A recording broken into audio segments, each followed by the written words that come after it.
never repent. Kani wasimu download the book of God, hawezi ishi bila the word of God. Praise God. Praise God. Amen. The Bible ndio inaweza kutoa katika mashaka na pia inaweza kubless. Praise God. So we have prayer, then Mr. Come, our preacher. Father, we thank you for the preacher that you brought us this video. As he gives us the word that you have given and we more, which bless us, may change our hearts and also our wills. In Jesus' name we do. Amen. Amen. Bwana Yesu apewe sifa. Amen. Long time. Tumekawia kidogo bila kuonana Hii ni gani? Hii ni nzuri. Hizi vinywaji lazima ukue makini. Ni kinywaji gani, si ndio? Bible isiwekelewe kwa ile kinywaji kingine. Amen. Amen. Hii ndio pulpit yetu. Bwana apewe sifa. Amen. Somebody greet me in Jesus name. Inua tu mkono yako nisalimie katika jina la Bwana. Amen. Amen. Hatuna muda mrefu, tuna muda mfupi sana, kama dakika zingine ngapi? Kama ngapi hapo? Tunafaa kumaliza how many minutes to? Nipe time hapo. Glory to Jesus. Tunafaa kumaliza By 8 kamili, si ndio? Pigia Yesu makofi mazuri. Kwa wale hawanijui, ningependa nikufahamishe jina langu, sijui kama ni sura gani mimi hapa. Nani mgeni? Nani mgeni mwenye hajakutana? Tujakutana, si ndio? Naitwa Mwalimu Shaban Brima. Dala niliokoka. Amen. So mimi ndio mhubiri wa siku ya leo, mimi ndio mwalimu wa siku ya leo. Ningependa tufungue Biblia zetu moja kwa moja katika maandiko matakatifu yanayopatikana kwenye kitabu cha Wafalme wa Kwanza, First Kings. Tutasoma chapter 19, nifanye verse 1 mpaka 6, alafu nitatoa point 2 hivi tumalize. Baba Mungu, katika jina la Yesu ninakushukuru maana umetupatia nafasi hii na wakati huu kulisikia neno lako. Asante kwa kanisa hili linalokutana hapa Bypass Naivas, Eastern Bypass Naivas. Bwana, tunaomba utukufu wako uonekane, bariki watu wako. Wakati tunamega mkate huu ambao umetutengenezea asubuhi leo, tunaomba Bwana ikupendeze katika jina la Bwana, uvunje katika vipande vidogo vinavyoweza kueleweka, ili kwa neno lako bariki maisha ya watu wako. Ni katika jina la Yesu tumeomba na kuamini. Amen. Amen. Sijasikia amina yenu. Amina nzuri. Amen. Amina ya nguvu. Amen. Amen. Unajua kuna baridi lakini ni vizuri kumshukuru Mungu. Tusome ile andiko. And Ahab told Jezebel all that Elijah had done, and withal how he had slain all the prophets with the sword. Then Jezebel sent a messenger unto Elijah, saying, Let the gods do to me, and more also, if I make not thy life as the life of one of them by tomorrow amount this time. And when he saw,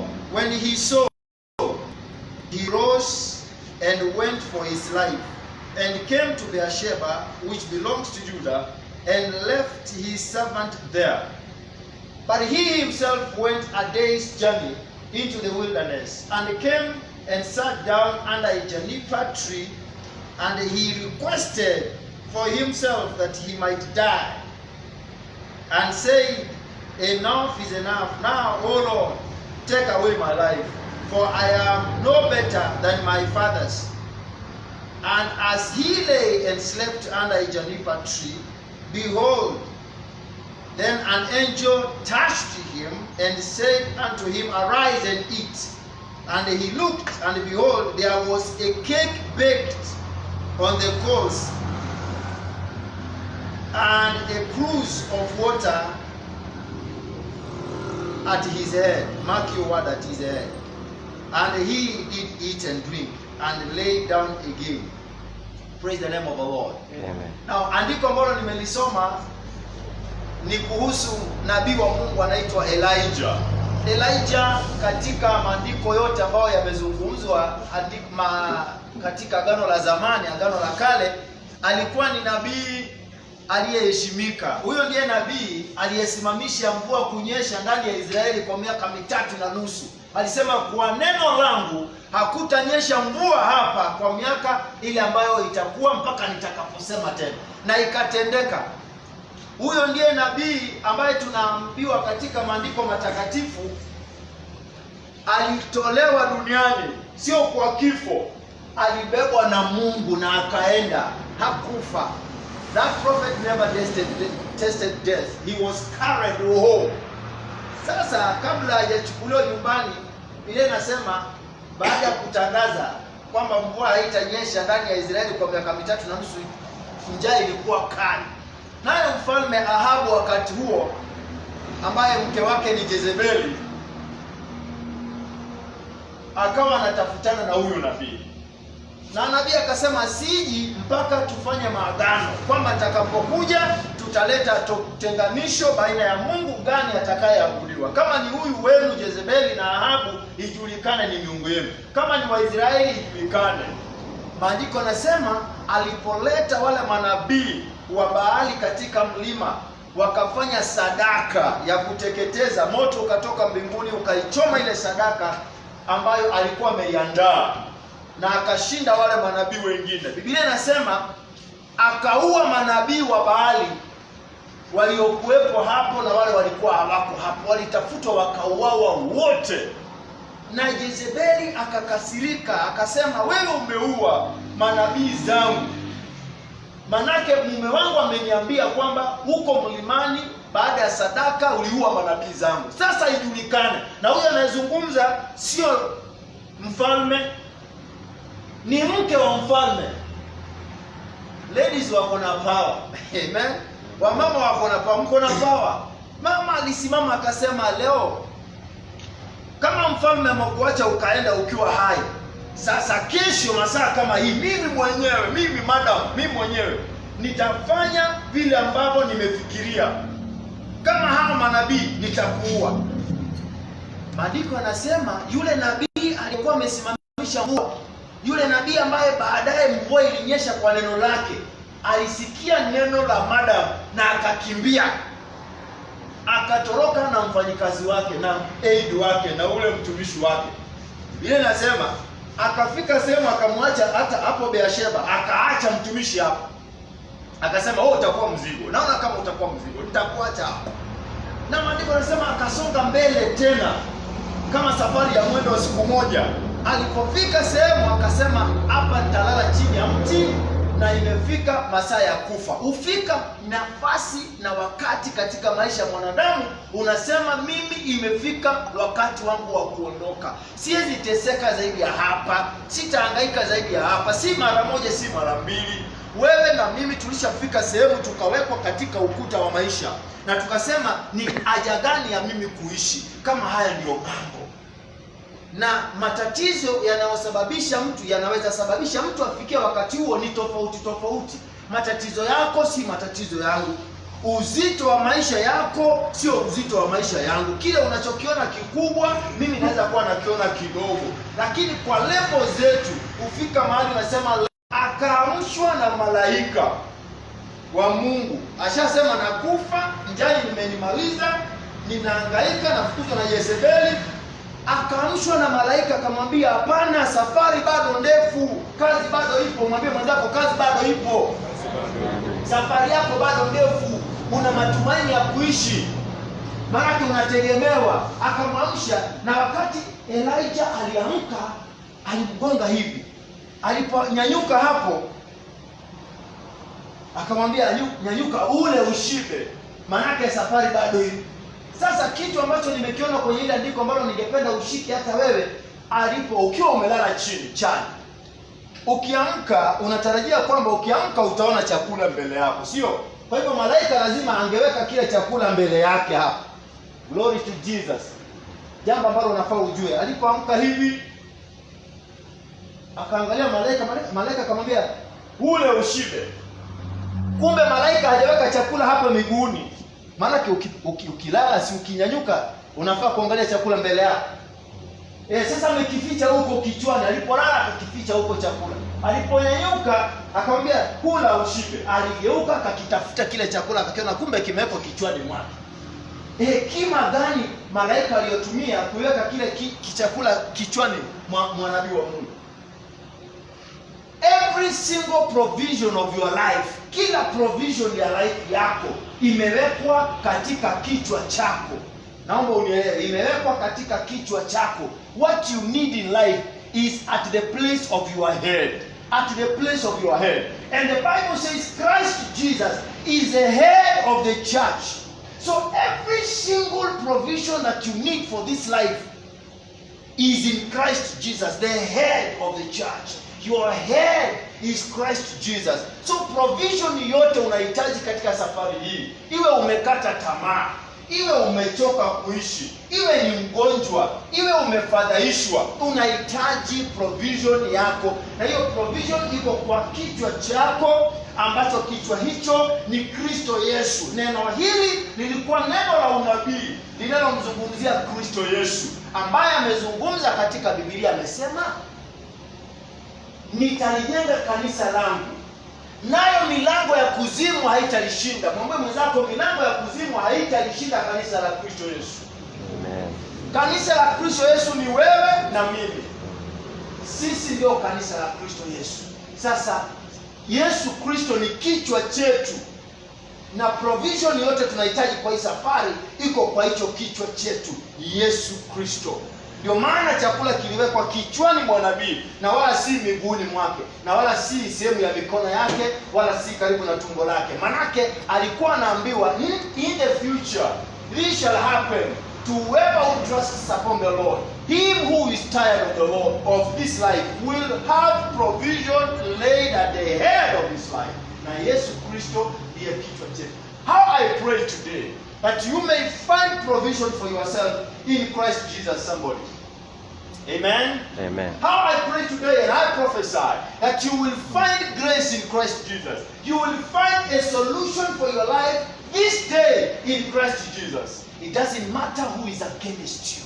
Jezebel might be writing letters against you, but the Lord is here in your life to give you a hope and a future. Somebody, I know that this is true. Ninajua hii ni ukweli, kwamba Mungu ameweka mipango yake maalumu maishani mwako ili kwamba upate mafanikio. Hebu nikwambie, kile anachohitaji nabii wa Mungu akiwa amelala hapo ni chakula. Na hakuletewa chakula yoyote. Wale ambao mnafanya kazi huko, chef amefika, the chef yuko ile, yule wetu. Wewe unajua vizuri sana chef kwamba keki haiandaliwi. Keki si kama omena unaokota unaweka kwa maji moto unachapa unaweka kwa nyanya na kitunguu. Keki ni kazi.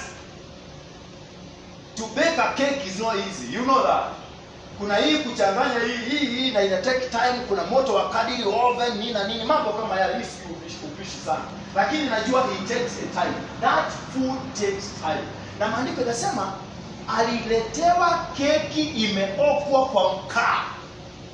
Ilitoka wapi? Na hapo ni jangwani, chini ya mti. Malaika alitoa wapi? Biblia inasema imeokwa. Sasa muujiza wako unaandaliwa na uhitaji kujua design ya muujiza huo kukufikia. Yeye aliyekuahidi atakufikisha muujiza. Ni shauri yake aliahidi kuufikisha. Matatizo ni mawili, ninapomalizia. Matatizo ya mwanadamu ni mawili. Maana tunataka kujua hii muujiza itakuja aje.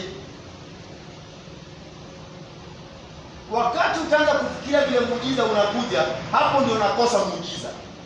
Sasa zile unaanza kufikiria hii itawezekanaje, hapo ndio muujiza unakosekana. Nilijuaje? Niliuliza Yesu. Na nikauliza mamake Mariamu. Siku ile alitengeneza ile pombe.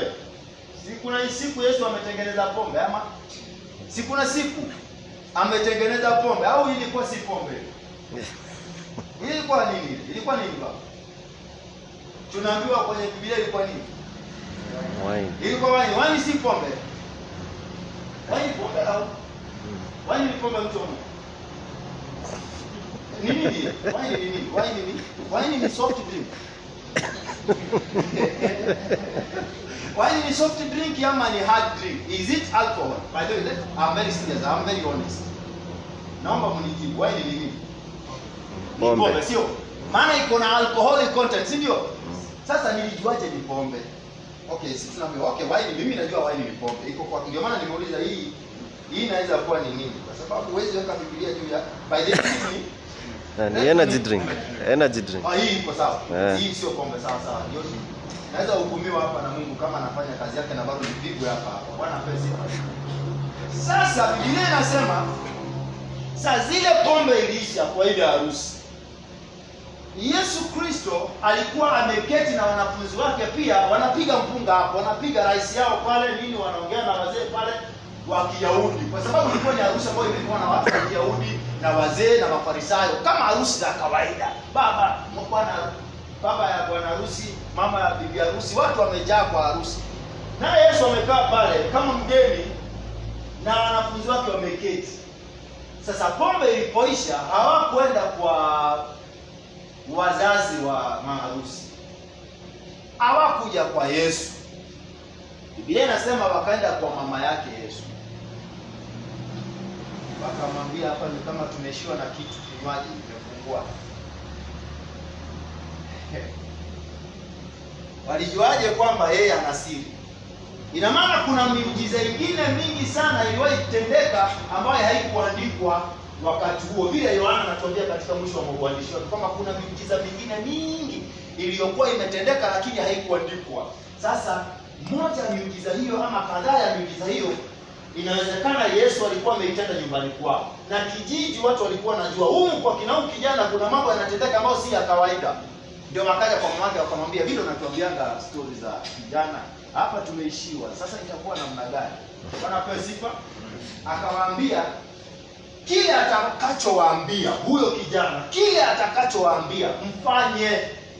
Msiulize maswali. Mimi nikitumia akili zangu za kuzaliwa, nafikiri kuna siku alitaka kufanya muujiza huko ndani na mamake hapo kwao. Aliposema mama akauliza swali. Na hiyo muujiza kulingana na akili zangu. Ndio maana akamwambia akisema chochote msimulize chochote, fanya. Maana kuna wakati niliwahi bishana kidogo ikaharibika, tukalala na njaa. Bwana pesa. Kwa hivyo muujiza hauhitaji maswali kwa sababu si wewe mwenye kutengeneza. Mwenye kutengeneza anajua design ya vile muujiza huo utakuwa. Sasa ile pombe ikakuwa. Bwana pewe sifa kwa sababu hawakuuliza maswali. Wakaambiwa maji hapo chota, jaza, kisha jaza, chota, pelekea MC. Hawakuuliza maswali, yote walifanya kwa kutii. Nikajua ni pombe kwa sababu mwishowe wakasema wale walevi, mmetoa wapi hii sasa nzuri? Maana tuleta hii tu wakati tumelewa. Hiyo ndio Bible inasema. Kwa hivyo wine nani? Juice haieleweshi. Ile ilikuwa pombe. Lakini kwa nini pombe? Nitakuja kukufundisha siku nyingine. Kwa nini ilikuwa pombe na si juice? Nitakufundisha siku nyingine. Leo ni muujiza. Muujiza wa life yako unahitajika na wewe unafahamu na unafaa ujue kwamba huo muujiza aliahidi muujiza atautenda.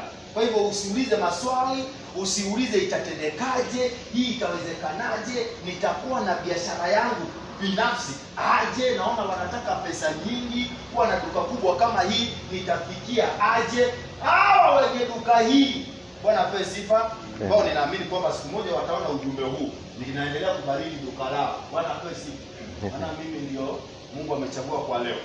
Hao wenye duka hili walikuwa na ndoto kama ile unayo wewe. Walikuwa na maono kama yale unayo leo. Walikuwa kuna siku walikuwa hawana. Bwana apewe sifa. Kuna hiyo siku waulize. Yaani ile uweze kuwapata rais, najua kwamba mwapate. Lakini waulize, atakwambia kuna siku tulikuwa hatuna.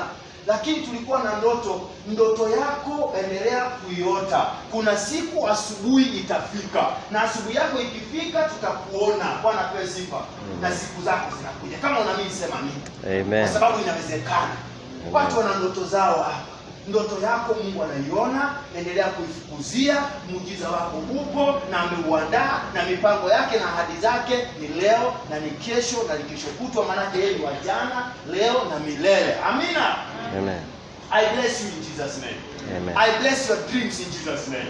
I bless your going out and your coming in.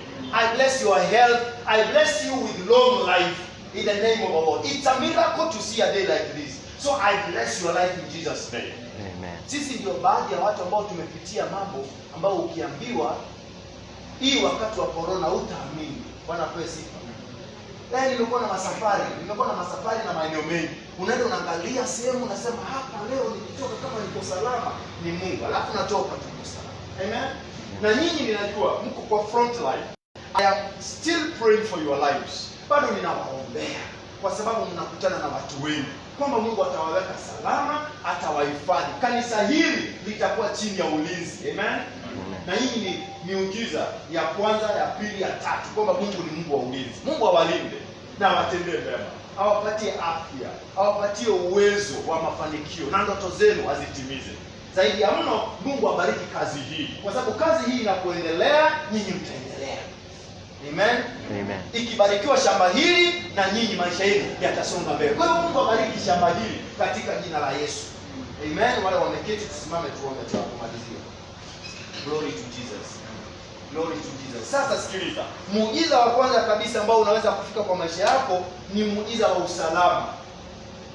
Maana nabii alikimbia akawa salama kutoka kwa yule aliyekuwa anamfukuza.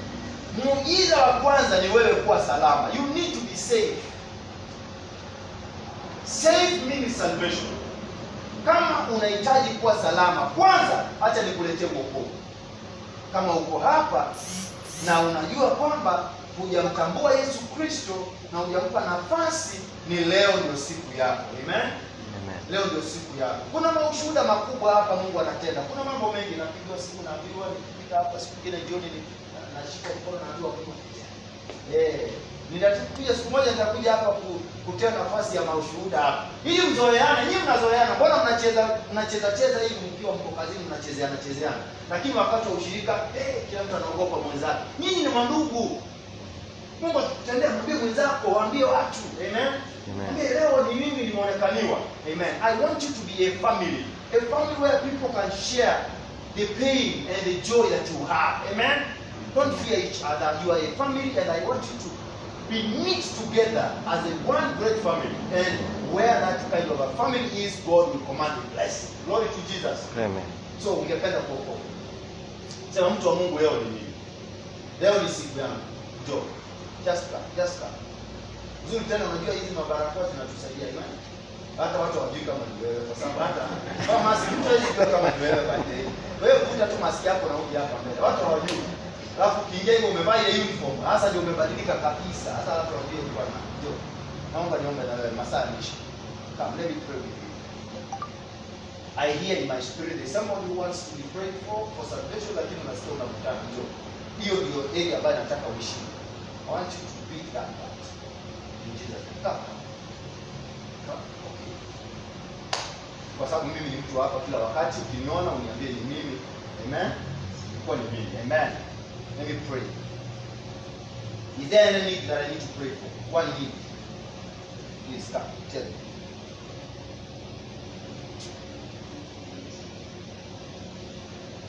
Amen. Anybody with a sick person at home. Yeyote ambaye uko na mgonjwa nyumbani, nyanyua mkono wako. Uko na mgonjwa nyumbani. In fact, songa hapa mbele.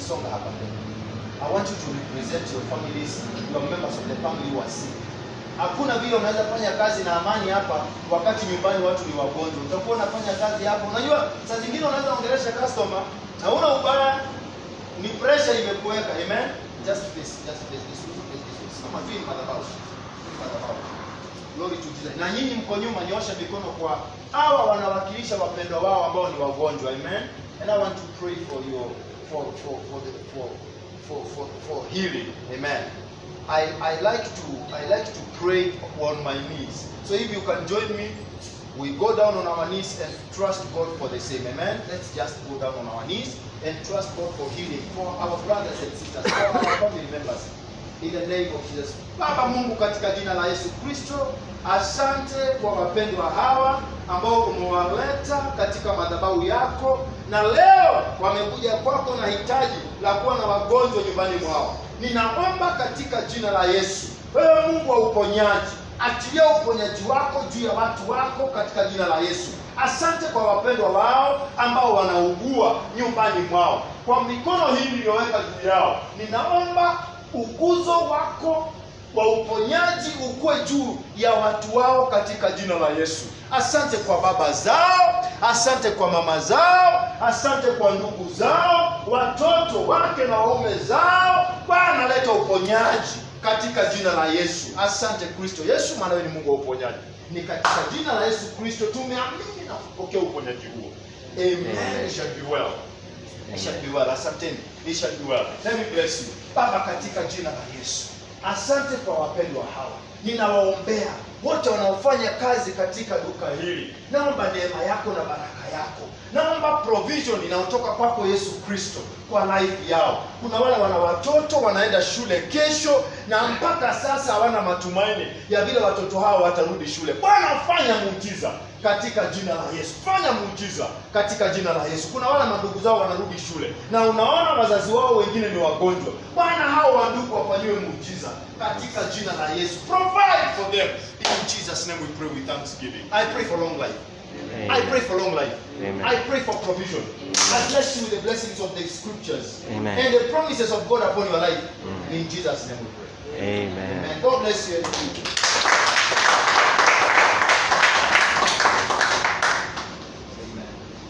Praise God. Amen. Asante sana kwa msaada kwa neno la leo. Kwa kutumiwa kutoa sadaka zetu. Na tunapotoa tukumbuke